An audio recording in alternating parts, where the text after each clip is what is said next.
Hello po mga ka-viral, welcome back to this YouTube channel. Latest update ulit tayo. Booking na si Police Captain Kenneth Albotra at Colonel Leonardo sa kanilang naging papel sa pagpanaw ni Tanawan City Mayor Antonio Halili at Mayor Perez ng Laguna. Nangyari ang pananambang kay Mayor Halili at Perez noong kasagsagan ng kampanya kontra droga ng nagdaang administrasyon. Marami ang nalungkot at nabigla sa nangyari sa dalawang mayor.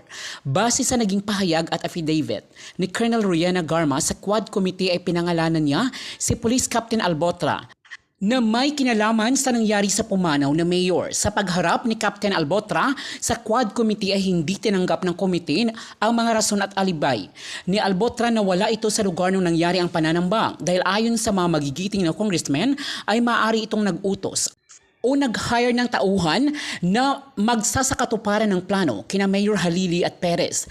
Dahil nabulgar na mayroong nakaantay na promotion at reward sa opisyal na siyang makagawa ng plano sa mga personalidad na opisyal man o sibilyan na nasa lista ng narcolist at PIDEA. At si Colonel Leonardo Di Umano ang tinuturong nagplano para ipatupad ang nasabing reward system dahil siya ang pinagkatiwalaan ng nagdaang Pangulo sa nasabing plano. Narito ang nakakagulat na mga revelasyon kina Captain Albotra at Colonel Leonardo. Atin pong panuurin. Wala po talaga, Mr. Che. Ang mga pangalan, kung ano man ang nilagay dun sa drug watch, nanggagaling po yan sa mga jurisdiction, local jurisdiction po. Umaakyat po sa headquarters, kino-consolidate po yan. Yun lang po ang alam ko dun sa drug watch list na yan, Mr. Chair. To wrap up na lang, Mr. Chair, Ginoong Leonardo. Bakit po kaya, Mr. Chair, Ginoong Leonardo, na parang halos lahat po nung turo, halos lahat po nung mga statements na narinig natin, bakit po yung turo nila, sabi nga po, ang arkitekto nga daw po ng lahat ng to, bakit po very strong po yung statements against you? Na bakit po kayo yung sinasabi nilang utak o nagdisenyo ng lahat ng ito? Mr. Chair, Ginoong Leonardo.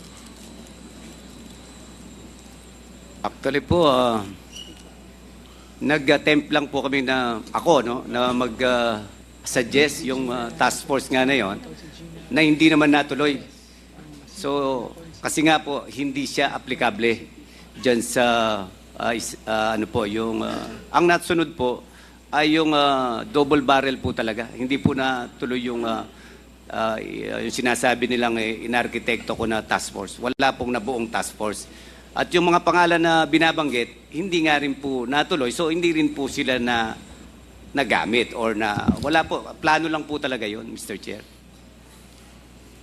In closing, Mr. Chair, kaya nga po, kaya po tayo nagtanong ng mga at nagbigay ng mga ganong punto. Kasi nga, alam natin ang Oplan double barrel ay legal yan. May polisiya po yan. Pero yung nga pong sinasabi nilang pangalawang drug list, yun po yung mga verbal orders, yung mga pronouncements, at syempre, baka nasabi pong hindi nga natuloy kasi hindi siya polisiya. Verbal po siya at yung mga orders galing taas po, salita lang po para po undocumented at hindi mahahabol. Yun lang po, Mr. Chair. Thank you very much. Okay, salamat. Thank you, Congressman Ortega. Yes, Mr. Chair. Congressman Fernandez, for Briefly your lang. Kasi medyo nalilito na ako dun sa pinag-uusapan, hindi ko na maintindihan eh. So, Commissioner Leonardo, meron lang akong gusto i-confirm, no? Kasi we wanted to find out, ano po ba yung structure na ginawa nyo kumpara doon sa sinasabi mo kanina na ang na-implement ay yung double barrel, yung tokhang.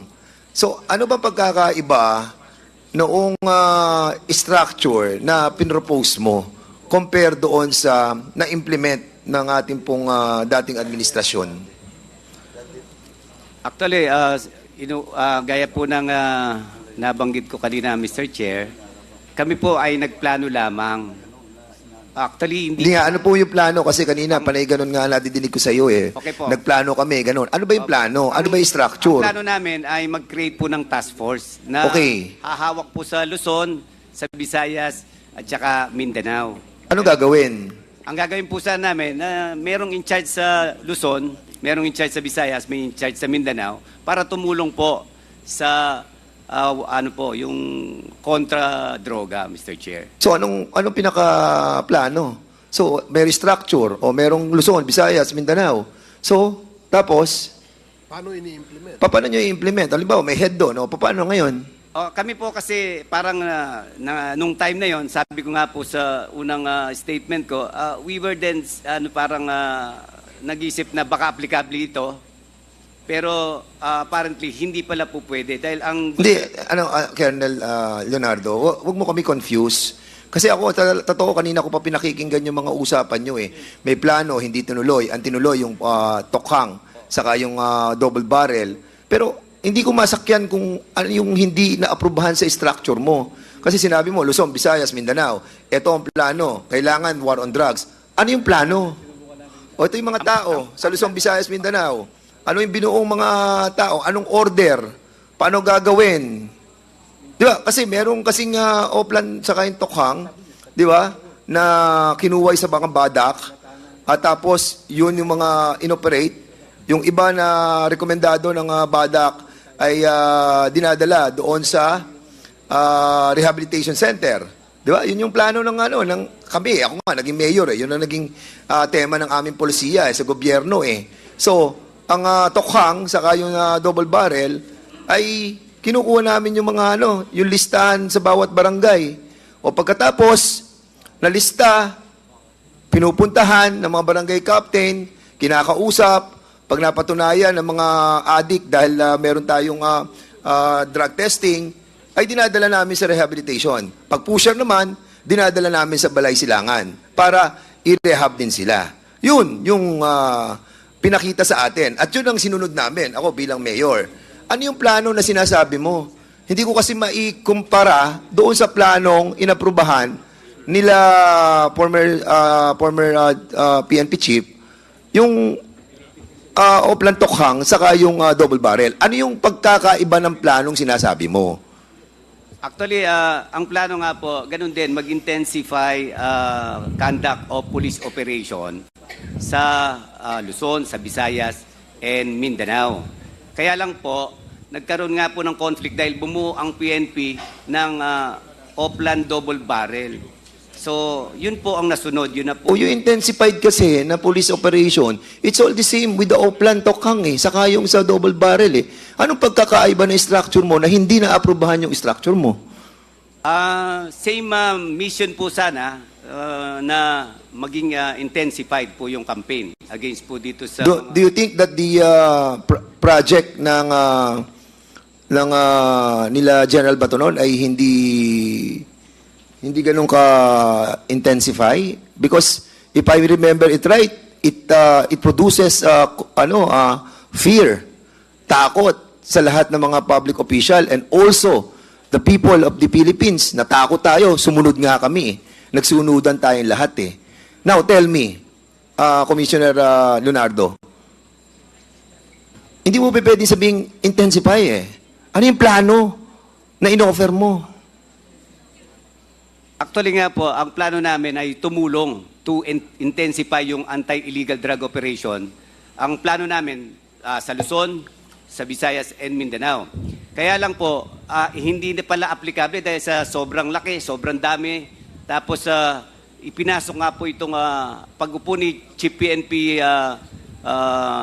Senator Bato de la Rosa, yung pong Oplan double barrel nga po ang dapat i-implement. So wala po kaming magagawa kundi sundin po yon. Yun po ang aming in-implement sa kanya-kanya naming role sa PNP. Okay, sinabi ni GM Garma sa kanyang affidavit na ikaw yung bumuo nung structure, no? At well, hindi mo maalis sa isipan namin, no, na yung structure mo, hindi mo maalis, Colonel Leonardo, was also implemented.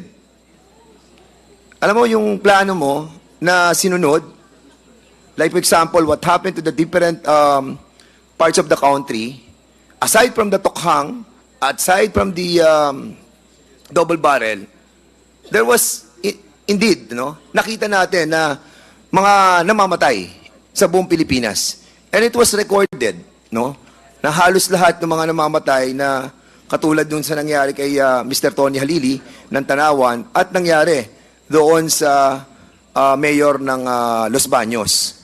That nakita natin that there were involvement of certain personalities in the PNP.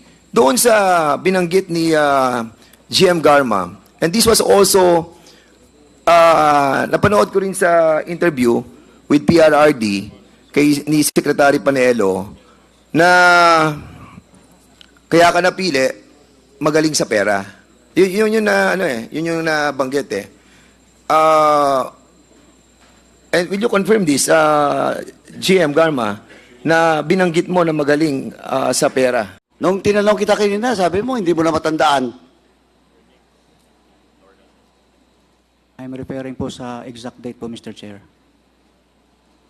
Eh, hindi ko naman tinanong yung exact date eh. Well, in fact, kung hindi kita tinanong kung saan siya nakasign, hindi mo sinabi na under your station 1. Eh, yung Bulandres.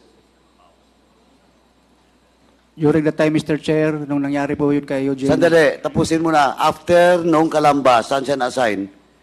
sa Cebu City rin po, Mr. Chair, Police Station 1, Mr. Chair. Station 1 din, sa'yo din, di ba? Opo, Mr. Chair. From Calamba, binitbit mo pabalik sa Cebu. Nung nullified po yung order namin, Mr. Chair. Kaya nga, Opo, Mr. bitbit mo. O tapos, Tapos nag-courtesy call po kami kay Ma'am Garma. hindi ko tinatanong yung courtesy call. Ang tinatanong ko yung assignment ng Bulandres. So namatay yung Calamba under your watch sa station mo. Tapos anong nangyari kay Bulandres? Na-relieve na rin po siya, Mr. Chair. Why? Hindi ko po alam, Mr. Chair. Station 1 commander ka, hindi mo alam na nirelieve siya? You're lying.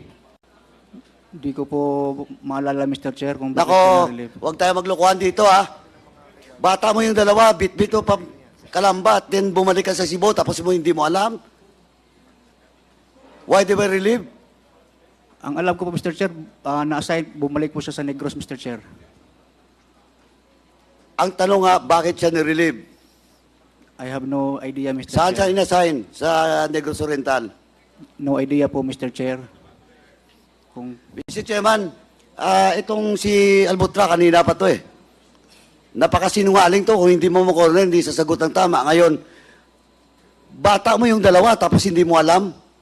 Eh, yung investigation with regards to the death of Calamba, ba't siya pinatay? Hindi mo rin alam. Mr. Chair, during that time po, siya po ay... Hindi, tanong ko, anong motive?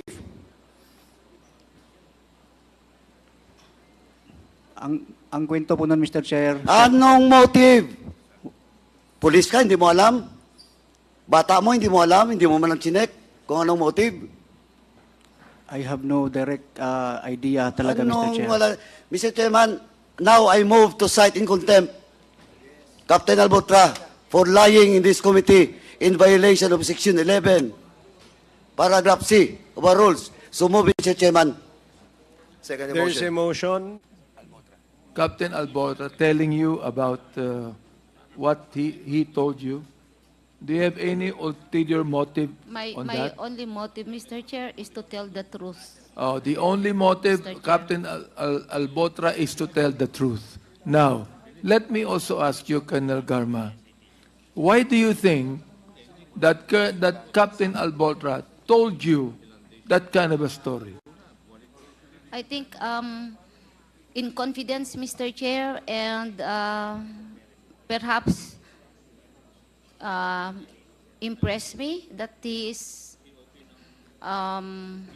cooperative in the war on drugs, Mr. Chair.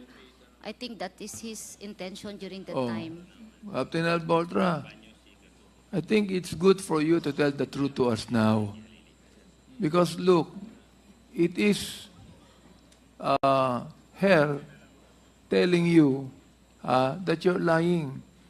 And it is you that is telling us here today that she's lying. So, Captain, it's good for you to tell the truth now. Ang palagay mo? Alam na namin eh. I'm only speaking of the truth, Mr. Chair. No, you're not speaking the truth, Captain Albotra. Yun po ang katotohanan. Sinabi ko Mr. nga Chair. sa iyo eh. Oh. It would be Colonel Garma who's telling a lie and you are telling us the truth. Eh malabo yun. Siguro kinakailangan na because look before this hearing is over, I will even be the one, if not Congressman Paduano, I'll be the one to make a motion to hold you in contempt. And you be detained here. Tell us the truth now. I will be lying, Mr. Chair, if I will, Well, okay. Okay, it's up to sabi you. po ako na tama po si Ma'am Garma, Mr. Chair. Councilor Tamisin, you mentioned a moment ago that it was only seconds, di ba? After the police found out that Mayor Perez got killed. Ano ba yun? Yes, Your Honor. When he was shot 3 times, when he went down, you will see that the van is already leaving at that time. Okay. So other question is this, Mr. Chair. How about the getaway car? Did you see the getaway car? Do you know about the getaway car? Your Honor, I have seen only the getaway car through that video, Your Honor. Oh. Eh di mas magaling kang investigador kaysa sa mga pulis natin sa Los Baños. Colonel Verduque. Oh, hindi ba when you investigate a killing na pinapatawag niyo ang SOCO? Yes, sir. Oh, pinatawag niyo yung SOCO. Andun yung SOCO, di ba? Yes, sir. They are part of the... Secondly, hindi ba when you investigate a killing, you also find out if there's a getaway car, hindi ba? Yes, sir. Oh, hindi niyo nakita. Wala kayong nakitang getaway car.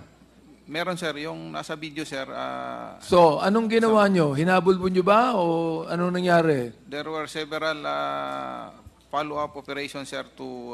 No, that day, that hour. Nung nakita nyo sa video, kailan nyo nakita sa video? Kailan? After several hours? Yes, sir. After we were able to verify... Is it not that you as an investigator should scour the place because the getaway car would not be able to get out easily? Yes, sir. Or perhaps, Chief of Police Garduque, alam nyo na pulis ang pumatay kay Mayor Perez at pinabayaan nyo makaalis ang getaway car. No, sir. The thing is, kanina, nakita na natin itong si Colonel Tamisin is even a moral advocate in this... Councilor Tamisin is even a moral advocate right here in Los Baños. That he is a peaceful man. Inaanak ito ng mayor. Nakakapagtaka na merong political motivation dito. You were telling us that one of your reports says that part of that would be politically motivated? Is that the kind of observation and investigation you have in this killing, Colonel Garduque? Sir, it's a collective decision of the SITG during that time. Will you please submit to us your written report on the incident? Yes, sir. Will please Yes, sir. submit it to us, okay? Yes, sir. All right. Thank you, Mr. Chair.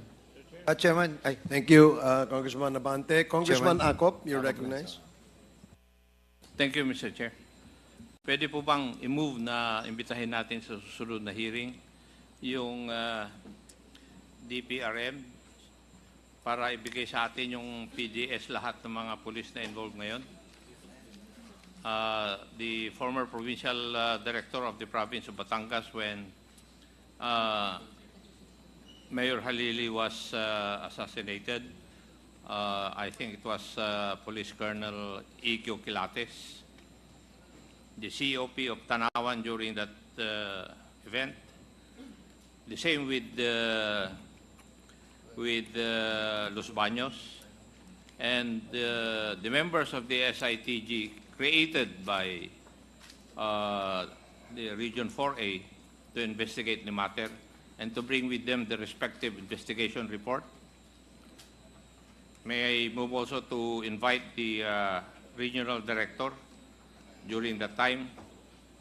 I think he's now the mayor of Silang, Cavite. Now, Colonel Patay, Yes, Mr. Chair. kayo po ay tinanong ko na ito noon na na-reassign kayo from Mindanao to NCRPO. Tama? Yes, Mr. Chair. At meron din po kayong mga kasamang non-commissioned officer. Yes, Mr. Chair. Sa lahat po ba ng assignment mo nung napunta ka rito sa NCR, kasama mo yung mga tao mo? Sa Station 6, Mr. Chair, kasama ko, pero nung paglipat na, hindi na po. Paglipat saan? Sa Region 4A at saka sa Region 3, Mr. Chair. Sa Region 4A as CIDG Chief. Yes, Mr. Hindi Chair. mo na dala yung tao mo. Hindi na lahat, Mr. Saan Chair. mo sila iniwan? After Station 6, Mr. Chair, they were assigned to different units. Hindi sa CIDG? Not, Mr. Chair. Hindi sa CIDG? After, Mr. Chair, may nakasama ko sa CIDG sa Region 3. Yung iba po, Mr. Chair, sa PSPG at saka sa Maritime po. So, nakasama mo yung iba na galing sa Mindanao sa Region 3 CIDG. Yes, Kasi Mr. To cite in contempt Major Albotra for violating Section 11, Paragraph C of the Rules of Procedure governing inquiries in aid of legislation. And it was duly seconded. Are there any objections? Hearing none, the motion is approved. Comsec, please take note that Major Albotra is now cited in contempt by the Quad Committee. Chairman, Please proceed. Just a rejoinder. Alam mo, Captain Albotra, I have warned you kanina pa. Hindi ko pa mabuo yung story. Dahil taga Cebu ka eh. Pero you were assigned to Dumaguete, kaya mapacheck ko rin yung record mo. Pati yung dalawa mong tao. Nagsisinungaling ka eh. Babalikan ko pa rin yung Kalamba on the next hearing. Kung hindi kita makorne, alam mo, akala mo dito, hindi kami nag-imbestiga. Akala mo dito, hindi namin alam kung paano kukunin yung mga information. Oh, you are not shouted into contempt. I will not ask you anymore. In the next hearing, you better cooperate. Next, Mr. Chairman, doon na muna ako kay Captain Albotra. Ang dami pa kong alam sa iyo. May sunod-sunod pa. In the next hearing, magkakaalaman tayo. Mr. Chairman, I would just like to ask, no? Kasi napag-usapan na rin yung Albotra. Second motion. Mr. Chairman, since Chairman Ako is not around, I will move to detain Captain Albotra in the premises of the House until the committee report will be adopted in the plenary. So move, Mr. Chairman. There is a motion, as stated, duly seconded. Hearing no objection, the motion is approved. Mr. Chairman. Major Mr. Chair. Albotra is now cited in contempt and to be detained in the premises of the House of Representatives until the duration and termination of the committee hearing of the Quadcom and until the committee report is approved and adopted in the plenary. Mr. Chair. Chair. Okay, Congressman DS.JJ Suarez and then Congressman Dan Fernandez. DS.JJ. Thank you very much. Mr. Chair, just a point of clarification. Are we pertaining to the partial committee report or the final committee report in the penal provision of in the penal part of the contempt?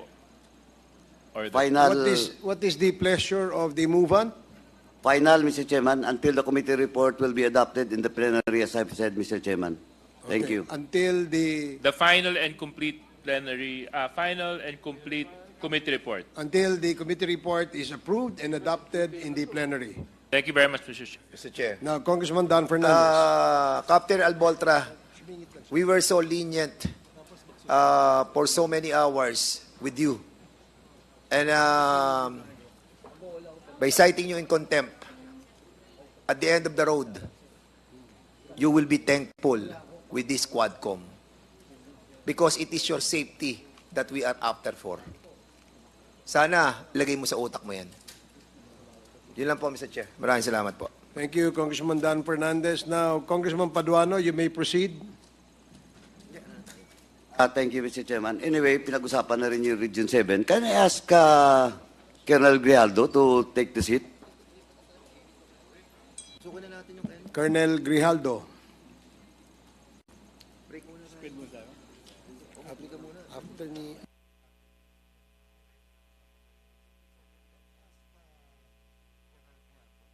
Colonel, pangunahan lang kita. I hope you will answer my question truthfully. Now, have you been assigned in Region 7? Yes, sir. When was that? Normally, ang tinatransfer yung opisyal, naiiwan yung mga tao eh. Bakit ganun? Mr. Chair, hanggang ngayon naman po, Mr. Chair, until now, Mr. Chair, may mga Hindi mo sinasagot assignment. yung katanungan ko.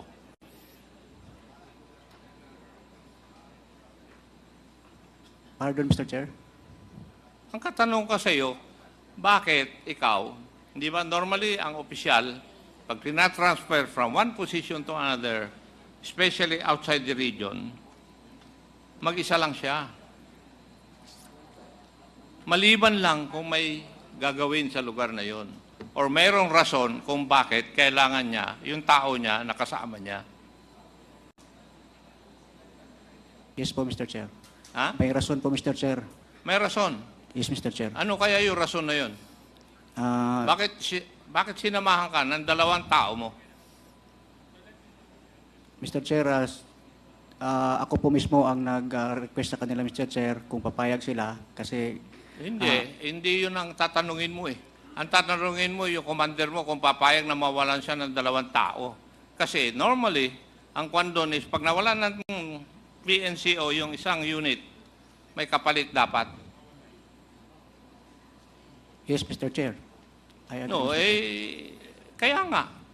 Bakit dalawa? Ni-request mo. Ang tikas-tikas mo naman. Maliban lang talaga kung merong iniutos sa'yo, kaya pinasama yung dalawang kasama sa'yo. Hindi ba? Mr. Chair, sinama ko po sila, Mr. Chair, kasi kinailangan ko rin po, Mr. Chair, ng magpapagkatiwalaan, Mr. Chair. At pumayag naman po sila, Mr. Chair. Sige, kasi wala pa akong kwan dito eh. Ang tinatanong ko lang, yung nakikita ko na pattern na nangyayari. Kasi sa lahat ng may mga kwan, may mga nangyayari na EJK, may mga isang team na nag-ooperate. Ikaw, maring hindi ikaw ang kwan, ang